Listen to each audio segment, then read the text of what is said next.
Estamos aqui em mais um vídeo e agora falando sobre a resistência à insulina. Como se caracteriza a resistência à insulina?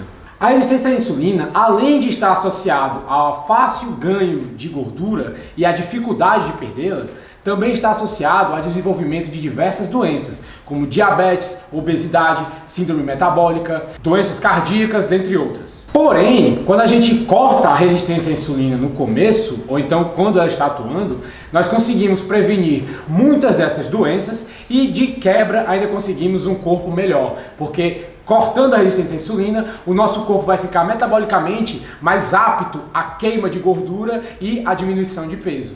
Então vamos lá começar. Como se desenvolve essa resistência à insulina? Primeiro, insulina e pâncreas. Toda vez que você consome algum alimento, principalmente carboidratos simples, refinados, industrializados, processados, enfim, a glicemia no seu sangue vai aumentar de forma muito rápida, porque esses carboidratos simples é muito fácil metabolizado pelo nosso corpo. Consequentemente, vai aumentar muito rápido a glicose no nosso sangue. Então, quando aumenta muito rápido a glicose, o nosso corpo tem que jogar insulina no sangue, porque a insulina vai servir para abrir a porta das células e jogar a glicose para o músculo, para o fígado, e tudo que for em excesso vai ser armazenado na forma de gorduras. E quando você começa a consumir em excesso essas substâncias comestíveis, que são ricas em carboidratos simples, você vai superestimular o seu pâncreas a produzir cada vez mais insulina para poder diminuir a glicose sanguínea e normalizar a glicose no sangue. Porque, mais uma vez, glicose em excesso no nosso sangue é tóxico para o nosso corpo. Então, o corpo tem que priorizar isso. Joga insulina para diminuir essa glicose.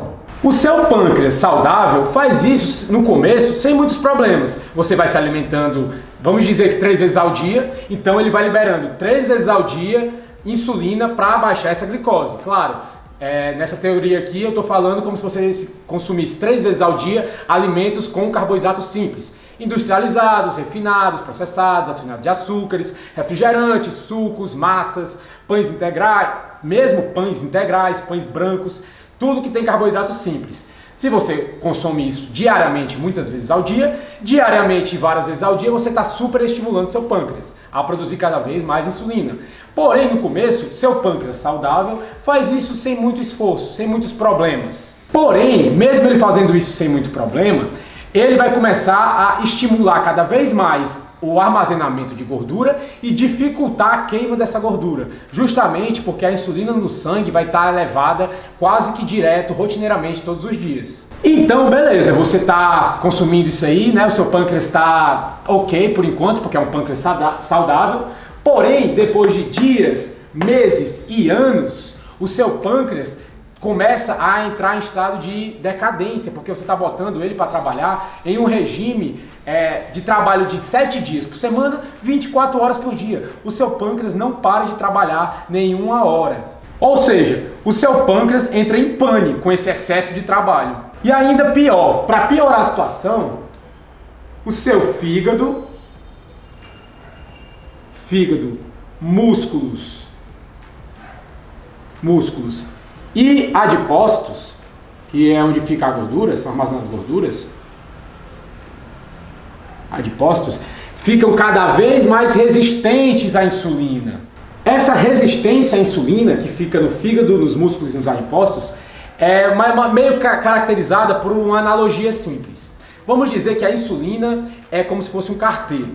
Um carteiro que vai te entregar cartas todo dia. Todo dia ele tem que ir entregar carta, porque a insulina tem que ser jogada no sangue para poder pegar a glicose e jogar para o fígado, para o músculo e também para armazenamento como gordura. Tem que ter insulina. A insulina vai ser o carteiro e a glicose vão ser as cartas. Todo dia vai vir o carteiro e vai vir te entregar a carta. Se esse carteiro, quando for te entregar a carta, toda vez que ele vai te entregar a carta, ele começa a bater muito forte na porta, você vai começar a ficar irritado com ele. E se o bendito carteiro, em vez de bater na porta, começar a chutar com muita força e começar a entregar carta de manhã, de tarde, de noite, você vai ficar extremamente irritado com esse carteiro, não vai querer nem receber ele, e além do mais, você não tem nem mais espaço para guardar tanta carta que ele está trazendo. Agora, se o carteiro, vendo que você não está nem querendo receber as cartas dele, pega uma marreta e arromba a sua porta, porque ele quer te entregar as cartas, ele tem que te entregar as cartas, é a função dele. Ele pega uma marreta, arromba a sua porta para te entregar essas cartas. Você vai ficar extremamente irritado com ele, ou seja, você vai ficar extremamente resistente a esse carteiro.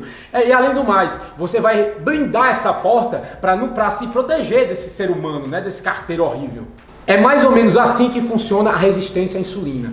A insulina que está vindo está entregando glicose direto para o seu fígado, para os seus músculos e para o armazenamento de gordura. Mas vai ter uma hora que você não tem nem mais espaço para guardar tanta glicose, que no caso é as cartas. E você vai ficar resistente à insulina, que no caso é o carteiro, porque você não tem nem mais onde guardar e a insulina já está batendo com muita força. Então você começa a ficar resistente a ele.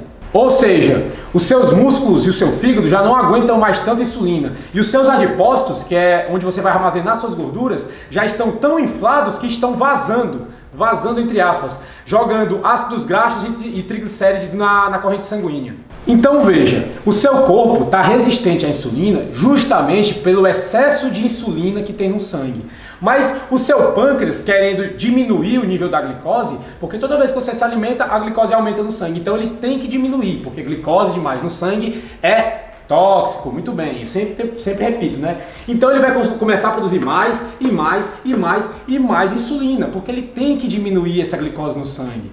O problema é que cada vez mais insulina só vai reforçar cada vez mais a própria resistência à insulina em si. Você tem que ver que mesmo com essa pane geral no organismo, a glicemia ainda continua controlada, porque o nosso pâncreas está lá estimulado, cada vez mais insulina sendo produzida para diminuir a glicemia. Mas em vez de você se tocar e reverter seus hábitos alimentares, que é o que está causando tudo isso, você continua a se alimentar errado. Então vai ter uma hora que o seu pâncreas exausto não vai mais conseguir produzir tanta insulina. Então é aí que a glicemia começa a se desestruturar. O seu pâncreas começa a diminuir a secreção de insulina, porque ele está exausto, ele está acabado, ele não aguenta mais.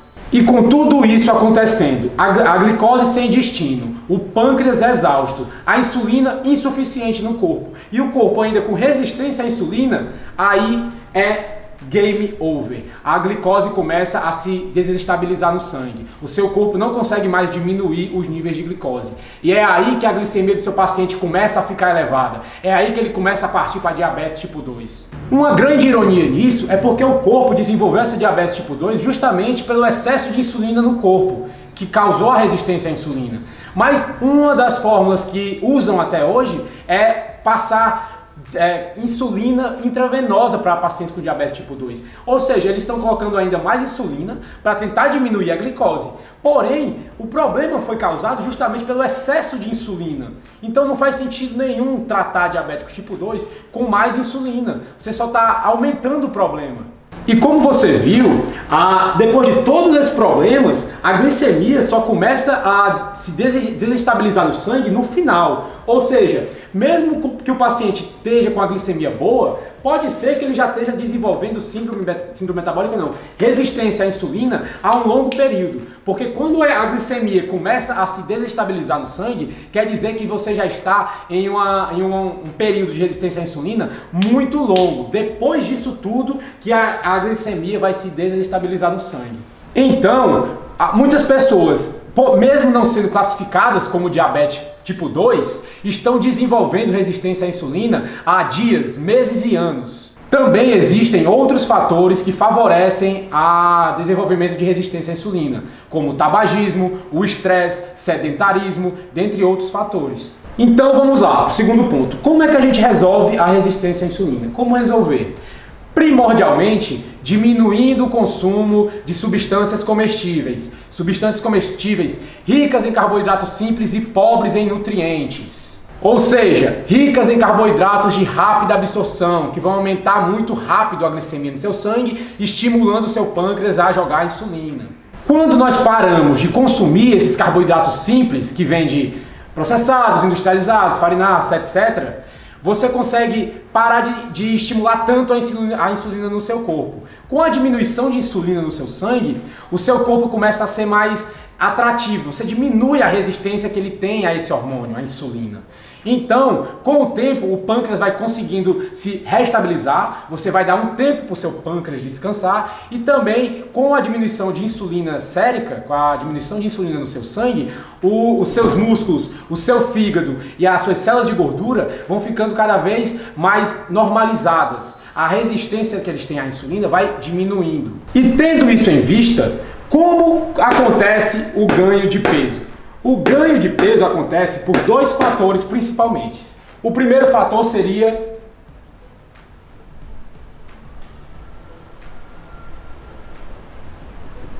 o que você come. Um dos fatores que vai influenciar muito o ganho de peso e de gordura. O que você come. E o segundo fator seria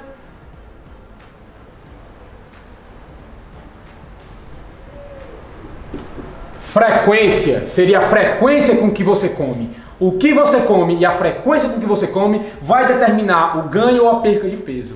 Qualidade, não quantidade. E aí, pessoal, agora vamos para os artigos científicos, né? Artigos científicos onde nós temos que nos basear para toda a nossa conduta nutricional. E o primeiro artigo científico é um artigo de 1999. Não é tão atual assim, mas ele é muito interessante. O título dele é o seguinte: Baixa insulina sérica em ilhéus tradicionais do Pacífico. O estudo Kitava.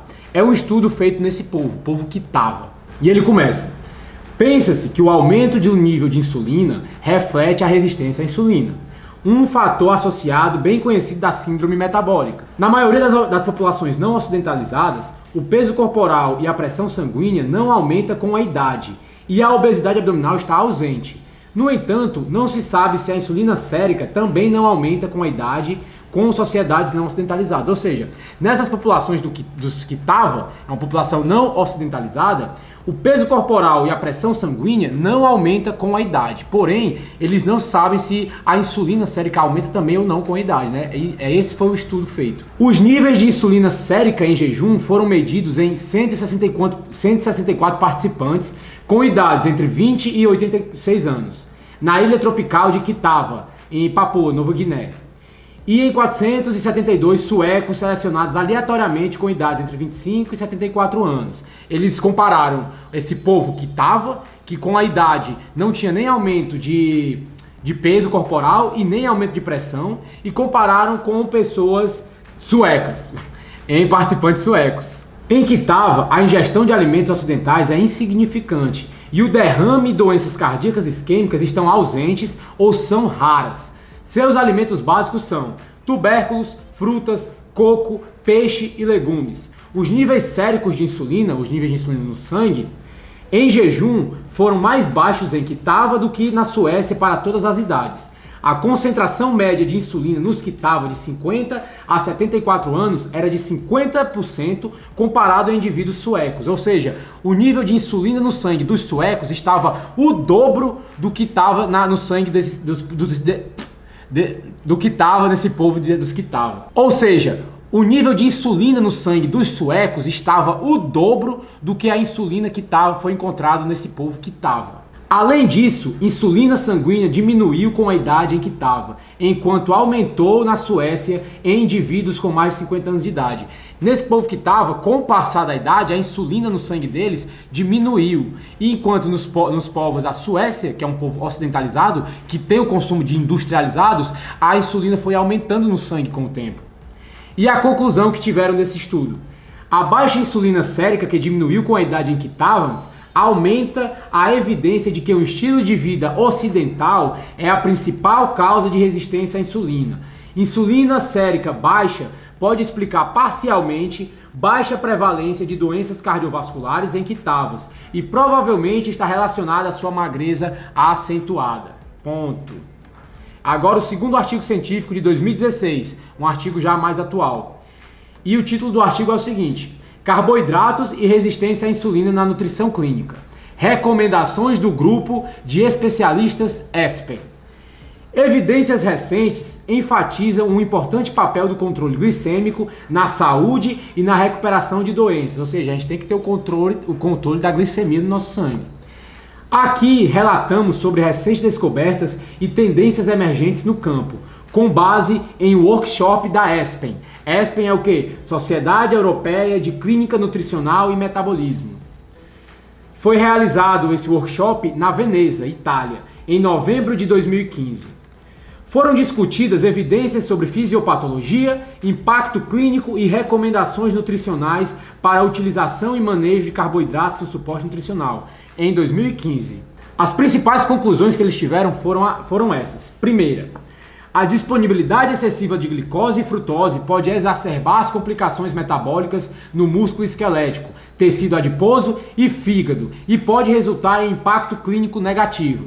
E a conclusão desse estudo foi o seguinte: a ingestão excessiva de glicose interage com o intestino e seu microbioma, e finalmente afeta vários órgãos, incluindo o músculo esquelético, tecido adiposo e o fígado. Disponibilidade excessiva de glicose pode induzir a expansão do tecido adiposo e pode favorecer a gordura ectópica, que é a gordura visceral. Deposição no fígado e tecidos musculares, o que exacerba ainda mais resistência à insulina e desequilíbrios glicêmicos. A resistência à insulina é associado e pode promover a progressão da síndrome metabólica. E ele termina falando: suporte nutricional ideal para pacientes com obesidade e diabetes tipo 2 deve limitar o fornecimento de glicose. Como a gente limita o fornecimento de glicose? Diminuindo carboidratos simples. Carboidratos são basicamente fonte de energia, glicose sanguínea. E o terceiro e último estudo, que é um estudo feito em 2016, é uma revisão de evidências recentes relacionando o título dele, né? Uma revisão de evidências recentes relacionadas a açúcares, resistência à insulina e diabetes. E ele começa: o impacto potencial na saúde de dietas ricas em açúcares livres, e particularmente na frutose, é uma grande preocupação. O foco desta revisão é o impacto desses açúcares na resistência à insulina e obesidade, e os fatores associados ao risco de desenvolver diabetes tipo 2. Grande parte da preocupação centrou-se nos efeitos metabólicos específicos da frutose, que argumenta-se que levam ao aumento de deposição de gordura no fígado e músculo esquelético, com subsequente resistência à insulina e aumento do risco de diabetes. Ou seja, mesmo que a frutose não eleve a insulina no sangue, a frutose é metabolizada pelo fígado e vai aumentar o risco de subsequentemente resistência à insulina. Recentemente, estudos em humanos, nos últimos 5 anos, forneceram uma imagem com uma ligação clara entre a ingestão de frutose e alterações metabólicas. Em particular, os efeitos mais marcantes são observados quando uma alta ingestão de açúcar é acompanhado com um consumo excessivo de energia. O que é muito fácil ter um alto consumo de açúcar com um alto consumo de energia com industrializados, processados, refinados, massas, pães, farináceos, enfim. E no final o estudo conclui o seguinte: a conclusão: existe uma associação entre dietas ricas em açúcares, predominantemente sacarose o que é? Glicose, frutose, e risco de doenças. E estudos experimentais mostraram que a alta ingestão de frutose, mais de 100 gramas de frutose por dia, pode reduzir a sensibilidade à insulina. O consumo excessivo de frutose, como contribuinte de uma ingestão excessiva de energia, está ligada ao aumento de gordura no fígado e conteúdo de gordura muscular. Mas um efeito semelhante é observado com a glicose e, portanto, pode estar mais ligado ao carboidrato e consumo excessivo de energia.